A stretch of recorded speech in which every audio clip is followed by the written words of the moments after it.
California arts association अर्थात कला सादर करीत आहे एकांकिका लेखकाचा कुत्रा. लेखक विशाल कदम, दिग्दर्शक शैलेश पौडवाल. सादर करीत आहोत लेखकाचा कुत्रा.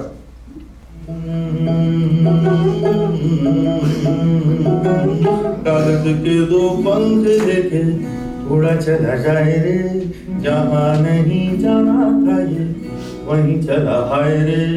उम्र का ये ताना बाना समझ न पाए रे, जुबां पे जो हमारा नमक लगाए रे, के देखे न भाले न जाने न दाए रे. दिशाहारा क्या मुंबुका मोंटा रे.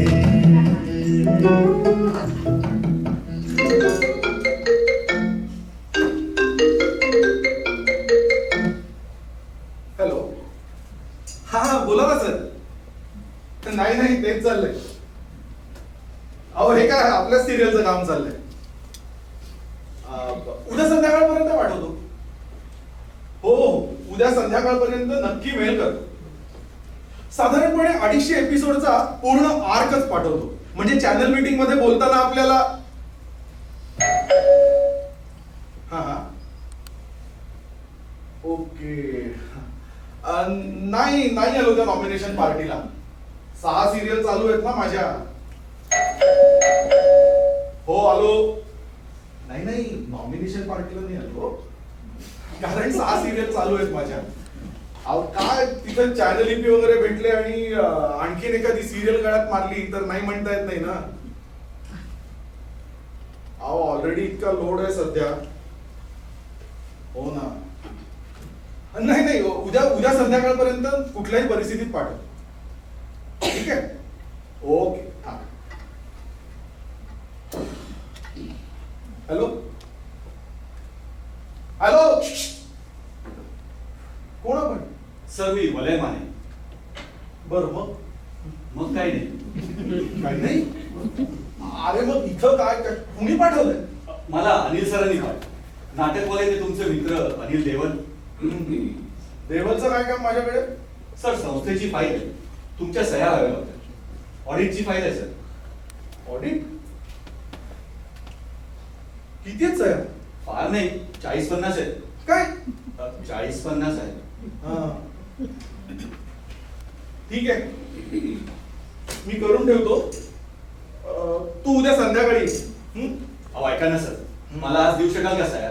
मला कुरिअर करायची ती कागद. नाही रे बाबा. अरे संध्याकाळपर्यंत मला कुठल्याही परिस्थितीत 4 एपिसोड द्यायचे चॅनलला. आज खूप प्रेशर आहे. उद्या ये ना तू. हा सर, हवं तर मी थांबतो बाहेर 15-20 मिनिटं. चुत्या 4 एपिसोड 15-20 मिनिटात होणार आहेत का? ते काय तळ आहे काढायला? नको थांबू बाबा. अहो सर ऐका ना, थांबलो तर सह्या होतील की? मी हवं तर अर्धा तास थांबतो. तुमच्या सह्या झाल्या की मला हाक मारा, मी बाहेर थांबतो. थांब. कसं आहे ना, तुम्ही सगळे चिकटू नाटकवाले सोडणार नाही ना अजिबात. बस करतो तुझ्या सह्या.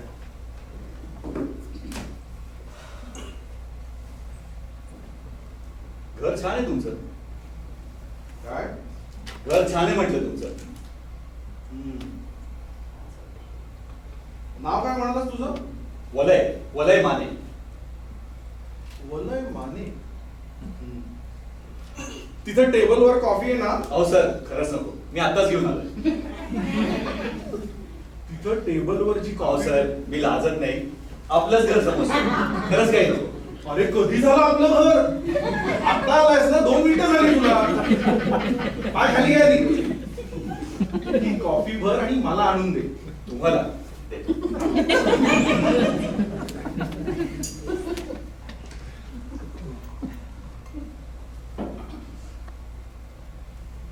सर,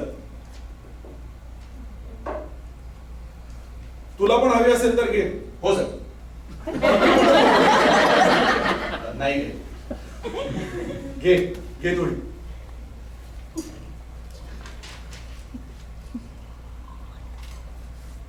मी पण लिहितो. काय आलं? मी पण लिहितो सर. अरे वा, अभिनंदन. सर अभिनंदन वगैरे नको. ऐका ना, मला लिखाणासाठी मार्गदर्शन कराल का? अरे मग सरळ सरळ मला असिस्टंट म्हणून नोकरी देता का असं डायरेक्ट का नाही विचारत? अहो सर, डायरेक्ट कसं विचारणार? नाही नाही रे, बोलायचं सरळ बोलायचं. देवलला पाठवलं ना तुला? हो सर, देवल सरांनी पाठवलं. लांब राहा. अरे तसं नाही, त्याच्यापासून लांब राहा. काय आहे ना, त्याला नाटक नावाची खाज आहे.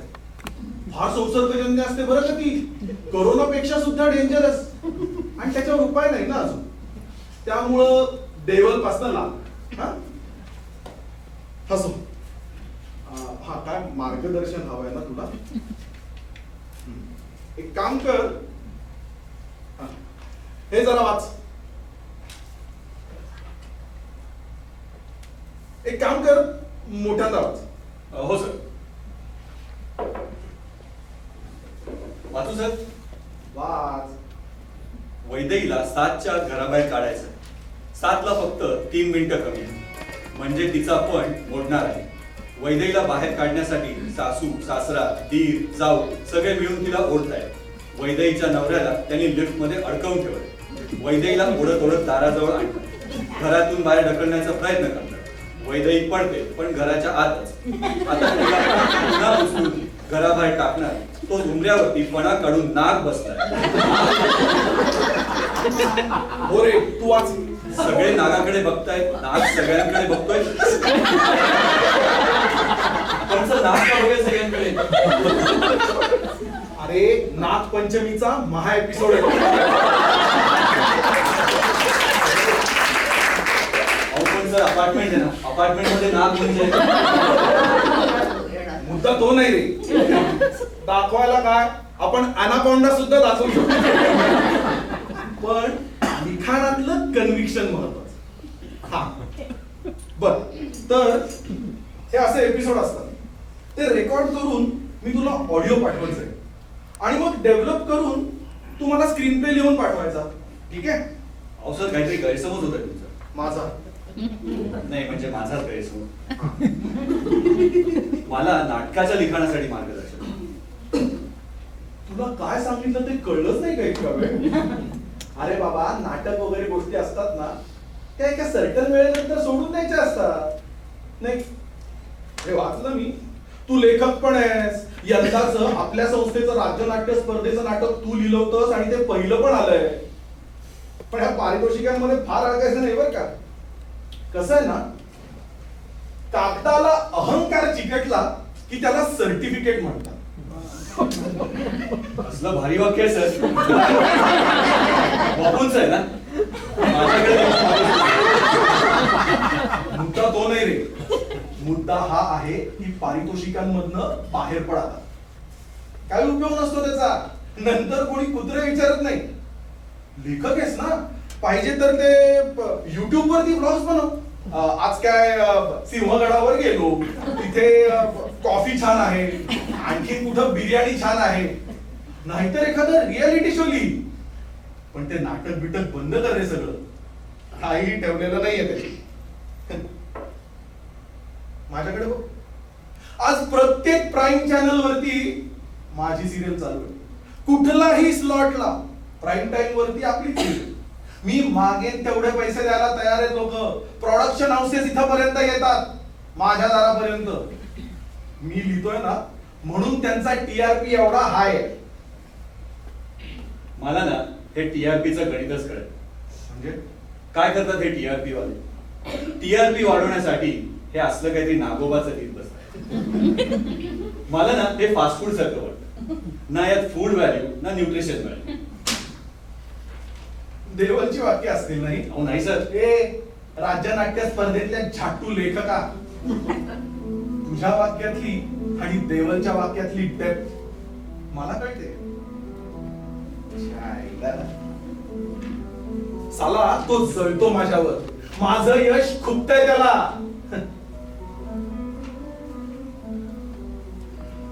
अहो सर, ते नाही सर.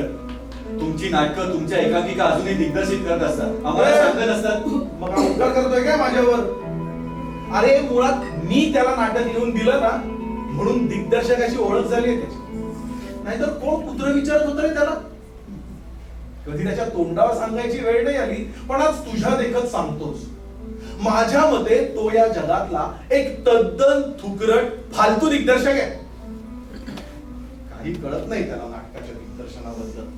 अरे बसनी घरी जायला खिशात 5 रुपये नसायचे ना, तेव्हापासून ओळखतोय मी त्याला. साला साला हे बोलतोय माझ्याबद्दल त्यांच्या समोर. सगळ्या सिरियल वाईट नाहीत सर, काही चांगल्या पण आहेत. मला खरंच असं म्हणायचं नव्हतं. अनिल सरांच्या वतीने पण सॉरी म्हणतो.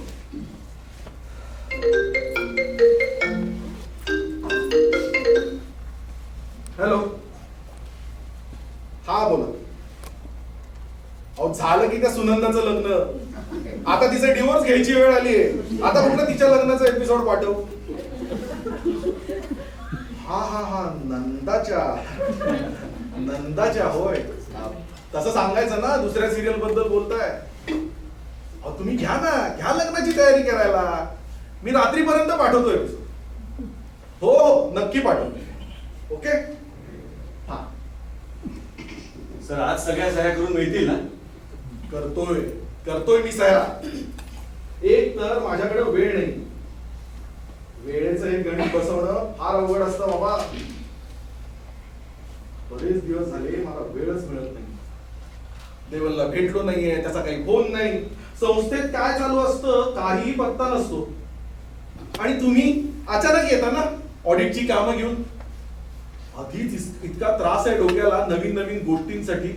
चॅनलचं प्रेशर आणि आता त्यात तुमचं प्रेशर. सर तुम्हाला तसंही बाहेर जायला वेळ मिळत नसेल ना?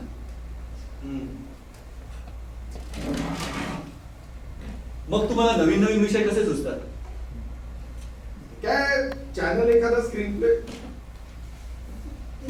जाऊ दे ना, तुला काय नाही सांगा ना सर. ती चॅनलची पॉलिसी आहे रे. ते वेगळ्या वेगळ्या भाषेतला स्क्रीन प्ले आणतात आणि या भाषेत करा म्हणतात.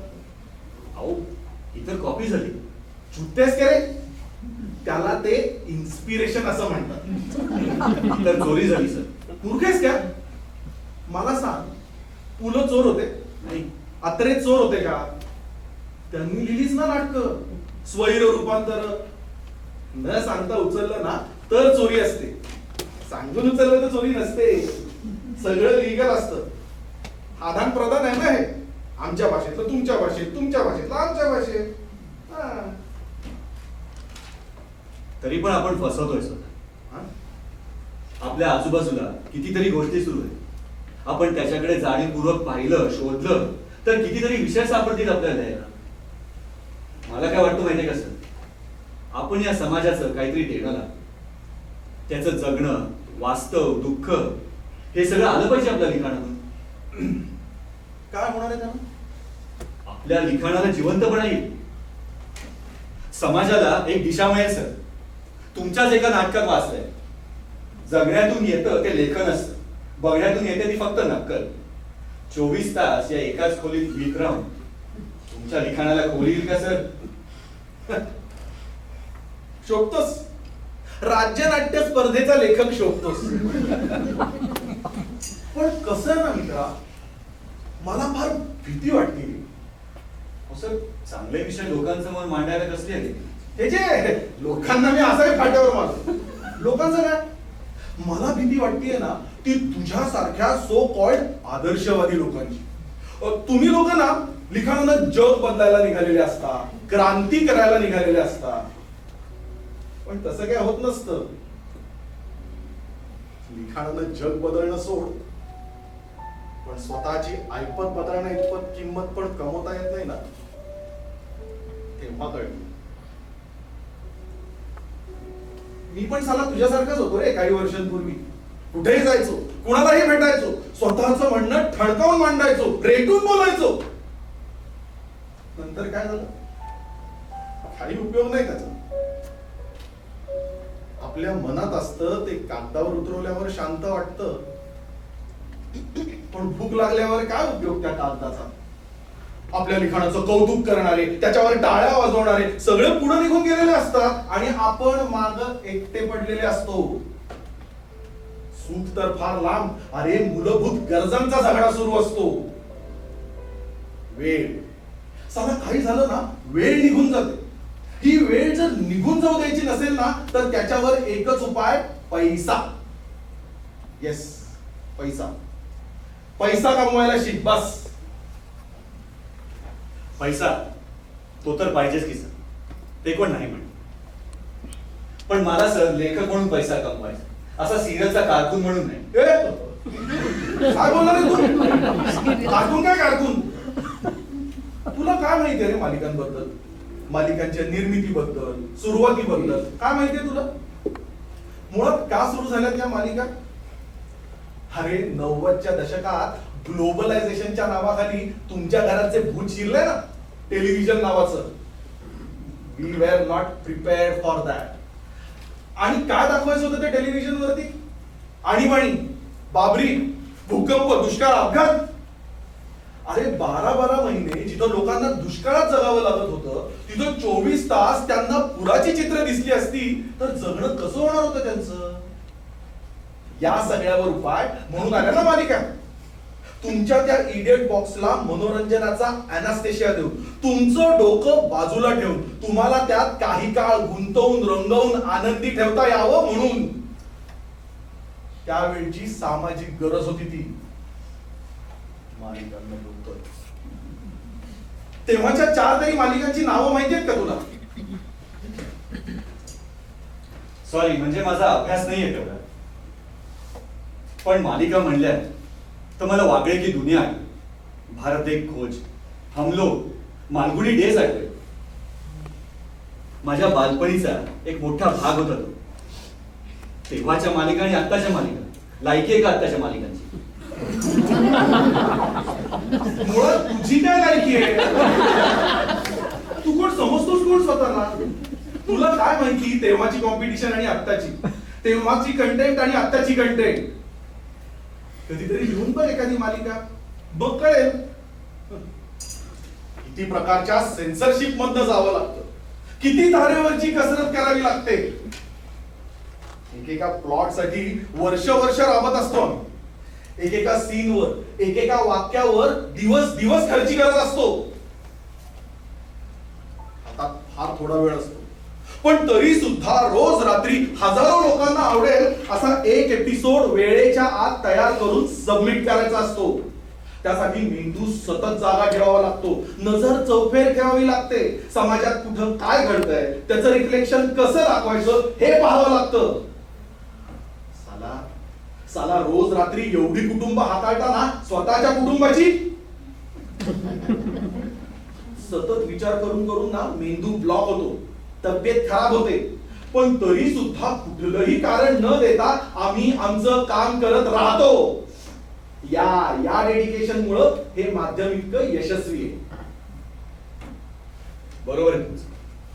सिरियल लिहिणं येरा गबाळ्याचं काम नाही, पण एवढे कष्ट करून जीवाचं रान करून लिहिताय. But sorry to say sir, तुम्ही आता जे लिहिताय ते खरंच खूप असह्य करणार आहे. अच्छा, म्हणजे राज्यनाट्य स्पर्धेतले पारितोषिक विजेते लेखक वलय माने यांना आवडत नाही म्हणून मी आता मालिका लेखन बंद करायचंय का? मी असं म्हटलंय का सर? आणि मी असं काम आहे, पण तुमच्या लिखाणाचा बाज, त्याची धार अशी बोथट करू नका. पूर्वीच्या ऑफबीट मालिकांसारखी एकही ऑफबीट मालिका चालू नाही ना तुमची आता? बर, मग अहो सर, 4 एकांकिका लिहिण्यासाठी तुम्हाला 6 वर्ष लागली आणि आता एकाच वेळी 8 सिरियल लिहिताय, बरोबर ना? वय काय रे तुझं? वय 29. हा. आणि वजन? वजन असेल ना, काहीतरी वजन असेल ना? 65-70. कसं आहे, तुझ्या वजनापेक्षा जास्त किलोची रद्दी खरडली आहे मी आतापर्यंत, आणि तुझ्या वयापेक्षा जास्त नाटकं लिहिली. त्यामुळं माझा अनुभव तरी मला हेच बरोबर आहे असं सांगतो. आणि कसं आहे ना, जाऊ दे मित्रा, एनिवेज आवडलास तुम्हाला. आज खूप दिवसांनी कोणाशी तरी इतक्या मनापासून बोलतो. आजकाल बोलणंच होत नाही रे कोणाशी. तुझा प्रश्न बरोबर आहे. मालिका, या मालिकांनी मला काय दिलं? ओळख दिली, सेल्फ आयडेंटिटी. साला तो बघ कट्ट्यावर बसलेला एक फुटकळ लेखक ते, अरे वा, मालिका लेखक. हा जो प्रवास झाला ना, तो प्रवास या मालिकांनी मला दिला. पैसा दिला, प्रसिद्धी दिली, ओळख दिली. समाधान, एवढे पैसे कमवून तुम्ही एखाद्या 5 स्टार रेस्टॉरंट मध्ये जेवू शकता, जेवतही असाल. पण मला सांगा, अजूनही चुलीवरची गरम गरम भाकरी आणि खरडा पाहिल्यावर तुमच्या तोंडाला पाणी सुटतं का? माझ्या सुटतं. का माहितीये? कारण त्याच्या मागचा निर्मळ उद्देश. अहो, पंचपक्वान्न विकण्यासाठीच देखणी बनवले. भाकरीचा उद्देश पोट भरण्याचा.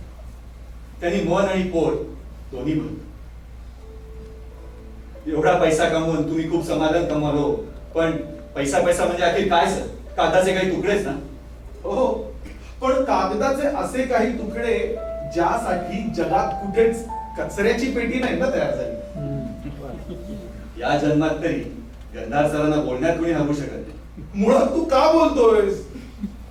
आणि मी तरी काय ऐकतो? पण कसं आहे ना, हल्ली पद्धतच झाली, लेखकांना ऐकवा, झोडपा. लेखक सगळे नुसतं ऐकून घेतात ना, कोणी परत काही बोलतच नाही. इकडे तुम्ही बोलता, इकडे चॅनल वाले बोलता. आम्ही आपलं डोकं बाजूला ठेवायचं आणि होय बा करत लिहित राहायचं. सर, तुम्ही सिगरेट पितात? मुळात सिगरेट पीत नाही, ती ओढतात. दारू पितात. भाषेच्या बाबतीत एवढे आग्रही आहे, मग कंटेंटच्या बाबतीत का नाही? म्हणजे थांबा, सांगतो. अरे वर बस ना. नको सर, मला जमिनीवरच राहू, सवय आहे मला. बांगड्या फुटल्या, ही तुमची सिरियल सध्या संध्याकाळी 7 ला त्यात तुम्ही आता काय दाखवताय? काय? मुख्य पात्र असलेली लक्ष्मी, तिला तिची जाऊ कारस्थानं करून घराबाहेर काढते. अहो, पण का काढते? अरे मी लिहिलंय ना. अहो, पण का लिहिलंय तुम्ही असं? याआधी तुम्ही काय लिहिलं? जी जाऊ लक्ष्मीवर पोटच्या पोरीसारखं प्रेम करते, तिच्यासाठी उपास तपास करते, तिच्या चुका पदरात घेते. अहो, गेल्याच महिन्यात लक्ष्मीचा जीव वाचवण्यासाठी स्वतःच्या मुलाचा जीव गमावला तिने. तीच बाई अचानक अशी विलन बनून तिला घराबाहेर काढते. हे का आणि कसं स्वीकारायचं आम्ही? तू पी ना. पी थोडी. काय आहे ना, तू खूप पोट तिडकीने बोलतोयस रे. माझी उत्तर ती सगळी.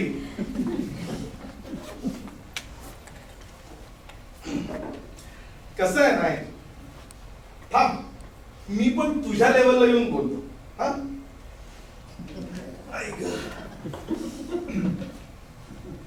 ह्या ज्या सगळ्या मालिका आहेत ना, त्या मी अतिशय सर्वसामान्य प्रेक्षकांसाठी लिहितो. एकदम ऑर्डिनरी, माझ्यासारख्या.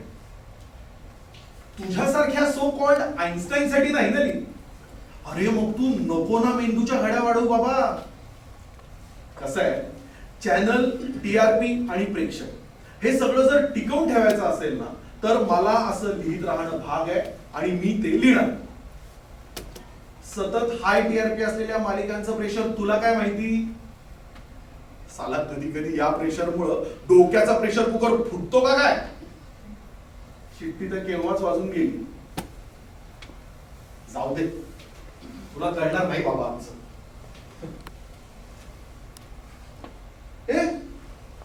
अरे ती लक्ष्मी, तिची जाऊ, तिचा मुलगा, सगळंच माहितीये तुला. एवढ्या शिव्या घालतोयस, पण तू देखील पाहतोसच ना माझ्या मालिका. मालिका नाही बघत मी. हो, मग काय? नाटकाची शिडी चढून वर गेलेल्या आणि सिरियलच्या सापाने गिळलेल्या एका असहाय्य लेखकाला बघतोय. ए टाळ्यांचं वाक्य. कसं आहे ना, पोटाला चिमटा बसला की मग कळेल किती निरर्थ आणि पोकळ आहे तुझं हे तत्वज्ञान. अहो सर, एवढे चिडताय माझ्यावर, पण मी खरंच काय चुकीचं बोललो? अरे मुळात माझ्या घरात बसून माझीच ठासतोयस. ही सगळ्यात मोठी चूक आहे तुझी. तू माझं मार्गदर्शन घ्यायला आला होतास ना, पण तुझं दर्शन झाल्यापासून तू मलाच मार्ग दाखवायचा प्रयत्न करतो. कळत नाहीये का तुला? हे माने, अरे दारू पिण्याचं पवित्र काम करत असताना शिव्या घालण्याचं अपवित्र काम करत नाही ना मी. केवळ आणि केवळ म्हणून वाचलायस तू आज माझ्या शिव्यांपासनं. तुझ्या सह्या करून देतोय, 5 मिनिटं गप्प बस.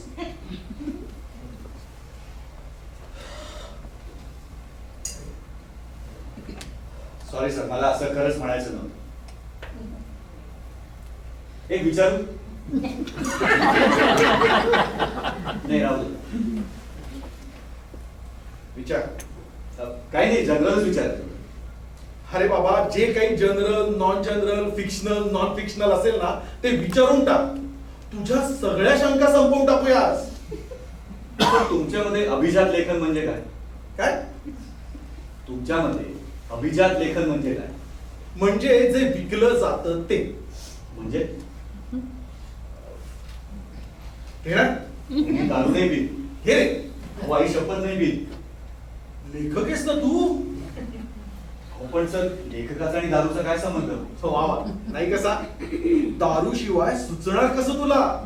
मेंदूतून क्रिएटिव्ह थॉट कसा बाहेर पडणार? अहो सर, दारू नाही, फक्त उलट्या बाहेर पडतात. सकस लेखन नाही. ते हवं तर हवं वाचन, प्रवास, अमर्याद कल्पनाशक्ती, निरीक्षण शक्ती. तुम्हाला काय सांगा, तुम्हाला सगळंच माहिती. तुझा मूळ प्रश्न काय होता? तुमच्यामध्ये अभिजात लेखन म्हणजे काय? हा, अभिजात. अभिजात म्हणजे जे बाजारात विकलं जातं ते. म्हणजे नाही आलं लक्षात.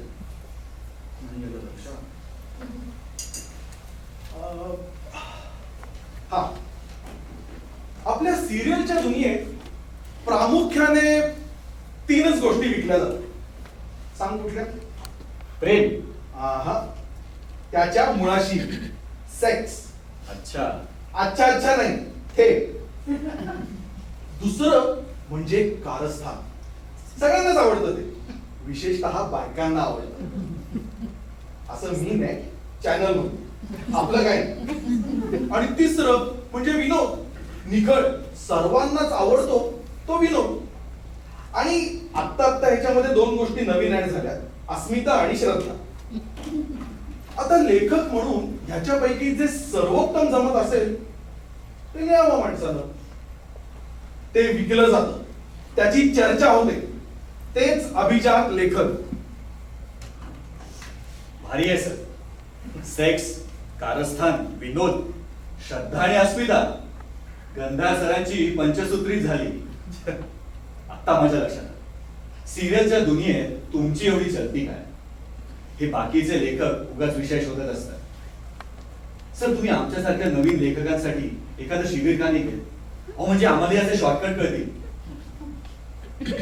तू कौतुक करतोयस का मारतोयस मला? काहीतरी काय, एवढा आदराने बोलतोय तुमच्याशी. हो, पण वाटत नाहीये तसं. मला माझं काहीच पटत नाही. कसं पटणार हो?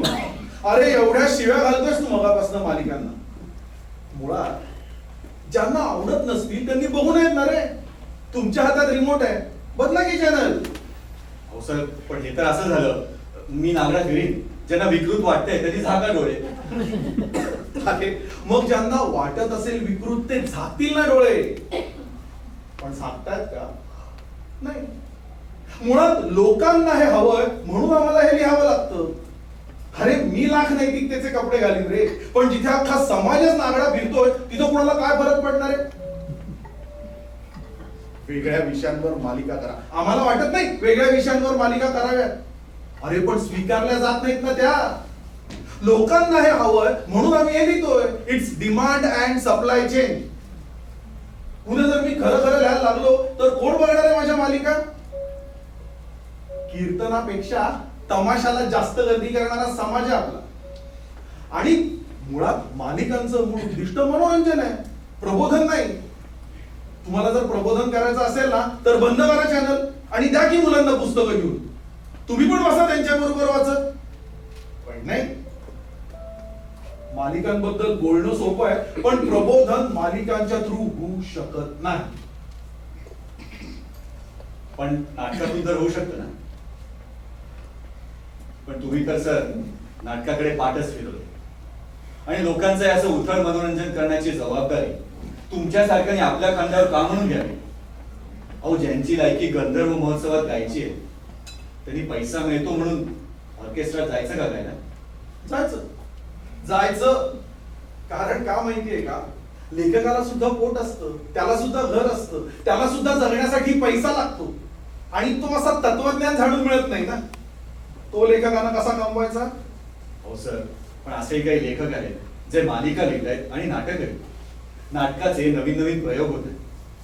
मला या माध्यमाबद्दल काही म्हणायचं नाहीये, पण हे जे काही नवीन नवीन प्रयोग होत आहेत लेखकाच्या हातात बरंच काही आहे सर. लेखकाच्या हातात काहीही नसतं. लेखकाला जे करायचंय ते त्याला करता येईल आणि प्रेक्षकांसमोर मांडता येईल एवढा सुदृढ नाहीच आहे आपला समाज. लेखक नुसतं त्यात, लेखक सगळ्यांच्या हातातलं कर. आता हेच बघ ना, नाटक निर्मात्याचं, सिनेमा दिग्दर्शकाचा आणि मालिका चॅनलची, या तिन्ही ठिकाणी लेखक कुठं असतो? कुठेच नसतो. असला काय आणि नसला काय, कोणाला काही फरक पडत नाही. त्रास होतो रे, खूप त्रास होतो. आतल्या आत स्वतःला चापकाचे फटके मारत लिहित राहतो सर. हे बाबा, अरे खूप वेळ घेतलास माझा, आज वेळच नाहीये माझ्याकडे. हे घे, या तुझ्या सह्या पण झाल्या बघ. कसं आहे ना, खूप कष्टानं हे मुरदाड मनाचे कपडे चढवले अंगावर की ज्याच्यातनं आतला आवाज कानांपर्यंत पोचूच नाही. ते कपडे फाटण्या अगोदर लेखक वलय माने, तुम्ही या, हे घ्या, तुमच्या सह्या केल्या. देवल सरांना द्या, त्यांना थँक्स सांगा. आता जरा पोटा पाण्याच्या धंद्याकडे वळतो आम्ही. हा, या.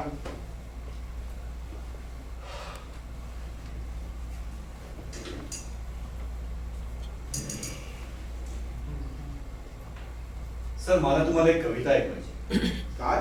का? सर, मला तुम्हाला एक कविता ऐकवायची. नाही रे, आज खूप काम आहे माझ्याकडे. नंतर कधीतरी आपण नक्की ऐकूया. सर, असं नाही, एकच फक्त. अरे अरे मगाशी म्हणालास ना तू की स्वतःच घर समजतो म्हणून. मग काय, ये की निवांत कधीतरी ऐकू आपण. सर, असं नाही, एकदाच ऐकवतो मग लगेच निघून जाईल. चालेल? जाशील नक्की? ठीक आहे.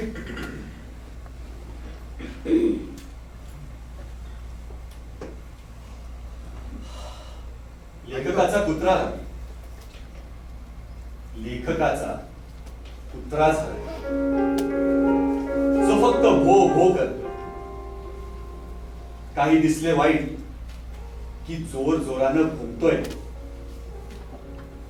पण कुणी दखल घेत नाहीये त्याची. कुणी त्याला दगड मारतोय तर कुणी मोहाचे आमिष दाखवून दरवाजापाशी बांधतोय.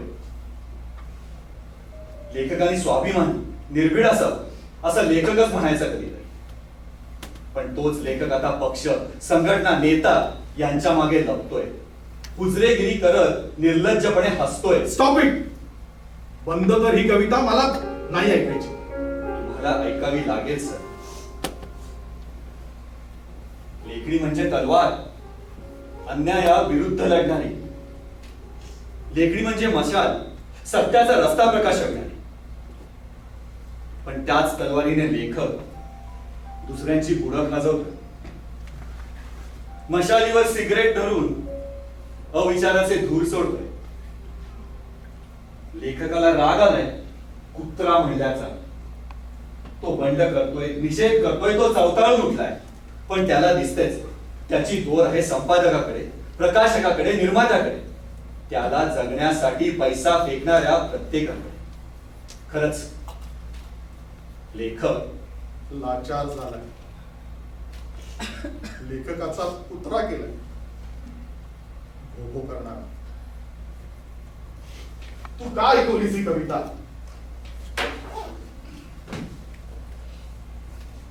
कारण मला पाहिजे होतं सर. ही कविता करणाऱ्या कवीला आता या कवितेबद्दल काय वाटतं? हीच ती तुमची कविता नसत जी दिवाळी अंकात छापून आल्यावर अनेक लेखकांनी तुमच्यावरती बहिष्कार टाकले. तुमच्यावर फार टीका झालेली, शाही वेगळी झाली, पण आपल्या मतावर ठाम उभे होते. आणि आज मात्र तुम्ही त्यांच्याच पंक्तीत जाऊन बसलाच. गेली बरीच वर्ष ही कविता माझ्याकडे जपून ठेवली. जेव्हा पहिल्यांदा तुमच्या तोंडून ही कविता माझ्या कोण आहेस तू? मी वलय माने. हे ठीक आहे, पण ही कविता कुठं ऐकलीस तू? सर तुम्हाला आठवतंय सातारा न्यू इंग्लिश स्कूल आमच्या शाळेत बालनाट्य शिबिराला आलं होतं. अहो, असंच तुमच्या पायाशी तासन तास बसून ऐकलंय तुम्हाला. तुम्ही आम्हाला गोष्टी सांगायच्या, वाचनाचे, लिखाणाचे धडे केले. आजपर्यंत प्रत्येक लिखाण तुमचं फॉलो केलं मी sir. Satara new English school, त्यातला तो गोरटेला मुलगा माझ्याकडे सतत पुस्तक मागणारा, मला मी काय वाचू असं विचारणारा, मला तुमच्यासारखा लेखक व्हायचे असं म्हणणारा. चिन्या, अरे चिन्या, अरे कसा आहेस तू? अरे केवढा मोठा झालास रे. आणि अरे मी किती शोधलं तुला, तू आधी का नाही आलास? अरे यायचंस ना, कधी यायचंस? माझा पत्ता काय तुला कुठे मिळाला असता? मिळाला असतं ना सर, पण माझे ते गंधार सर कुठेतरी हरवले. लेखक चिन्या, क्या बात आहे. परिस्थितीनुसार बदलावं लागतं रे माणसाला. परिस्थितीने बदललेला माणूस होण्यापेक्षा परिस्थिती बदलणारा माणूस व्हा असे म्हणायचं ना. स्वतःची ओळखच नष्ट व्हावी एवढा बदल काय काम असेल? नाही कळणार तुला, लहान आहेस तू अजून. आयुष्य फार विचित्र गेम टाकतं रे. बरोबर बोलला, मला नाही कळत. Struggle is a romantic journey of life. या प्रवासाचा आनंद लुटता यायला हवा, बरं का पोरांनो? असे म्हणणारे आमचे सर आज याच प्रवासात काही जखमा झाल्या म्हणून तो रस्ताच बंद करून टाकतात. हे आम्ही कसं स्वीकारायचं? लेखन म्हणजे चैतन्याचा शोध घेणं, अंतर्मनाला पडणाऱ्या प्रश्नांची उत्तरं शोधणं. ज्या लिखाणातून आत्मिक समाधान मिळतं ते सकस लिखाण असे म्हणणारे आमचे सर आज जे विकलं जाते ते अभिजात लेखन म्हणतात. सर कानाला पकडून शिकवत ना आम्हाला. त्याच त्या साच्यात तीच ती माती भरून मूर्ती बनवणाऱ्याला कारागीर म्हणतात, कलाकार नव्हे. जो सतत प्रयोगशील असतो तो खरा कलाकार असे जगाला ठासून सांगणारे सर आज स्वतः त्याच साच्यात माती भरतायत. यावर कसा विश्वास करायचा? थॉट पेक्षा किळसवाणी थट्टा हवी असलेल्या असंख्य प्रेक्षकांवर मला पराकोटीच्या तुच्छतेने थुंकावंसं वाटतं. असे म्हणणारे आमचे सर आज सेक्स, कारस्थान, विनोद विकत बसले. पास्कर, पास्कर चिन्या, पास्कर. एखाद्याचे एवढेही कपडे फाडू नयेत की त्याला स्वतःकडे बघण्याची लाज वाटेल. मुद्दामून नाही रे केलं मी हे सगळं. अरे या नाटकामुळे आयुष्य उद्ध्वस्त व्हायची वेळ आलेली माझी. कोणी मदतीला नाही. हा देवल, अरे यानं पोचलंय मला कितीतरी महिने. मग कसा काय कुणास ठाऊक मालिकांकडे वळलो. दिवसाचे की सीनचे 1000 रुपये. मग काय आतडी पिळवटून पिळवटून लिहित गेलो. पहिली मालिका, मग दुसरी, मागची, पुढची. आता बघ सगळं आहे माझ्याकडे, सगळं. पण तेव्हाची डोळ्यातली चमक हरवली असेल. आजपर्यंत तुमची प्रत्येक मालिका बघत असतो, त्यातून तुमच्या पात्रांची समाजाला काहीतरी सांगता येईल अशी धडपड बघत असतो. मी आल्यापासून तुम्ही प्रत्येक गोष्टीवर बोलताय.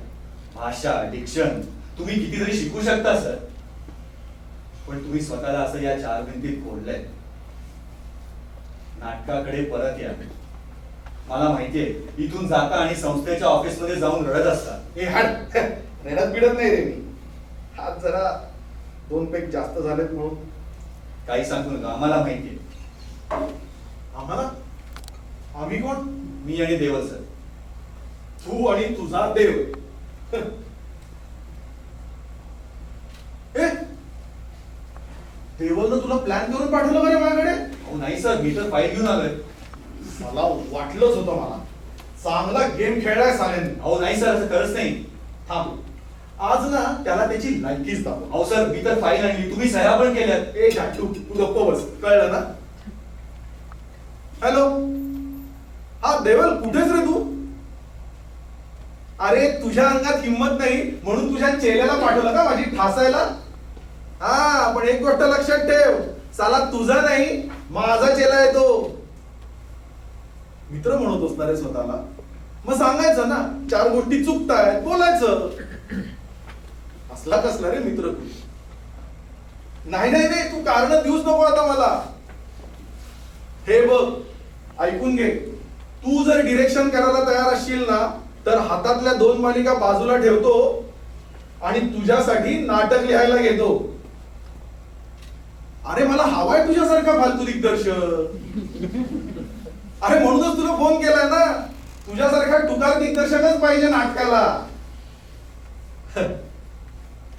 ते जाऊ दे रे, तू इकडे ये, आधी बसूया आणि मग बोलूया. ये ये, वाट बघतोय. Thank you so much sir. या दिशेने येण्याच्या सगळ्या वाटा बंद केल्या होत्या. काहीतरी निमित्त शोधत होतो. आज त्या निमित्ताने तू आलास आणि खूप मस्त वाटतंय रे.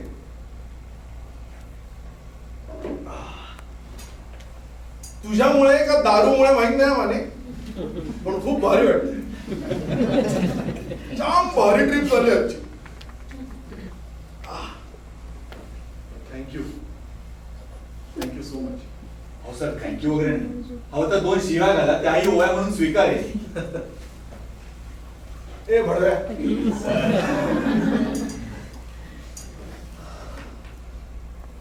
सर एक विचारू? अजून एक विनंती करायची. हा, एक नवीन एकांकिका लिहिली आहे, ती वाचून दाखवायची. तुझीच आहे ना का माझीच मला ऐकवणारच? माझीच आहे. वाच वाच, बघूया तरी माझ्या चेहऱ्यामध्ये माझं लिखाण कितपत उतरलंय ते. वाच. आहा, ही जागा नाटकाची नाही, नाटकाची जागा तिकडे. चल.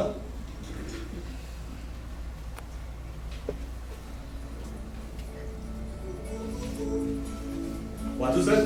वाच. एकांकिकेचं नाव लेखकाचा कुत्रा.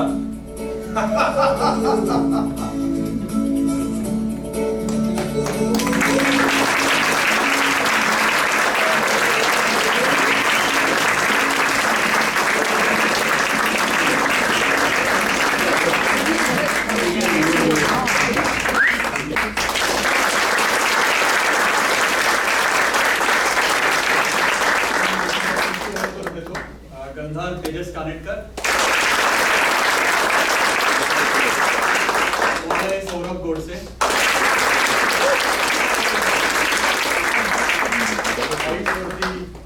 अद्वैत जोशी. केलं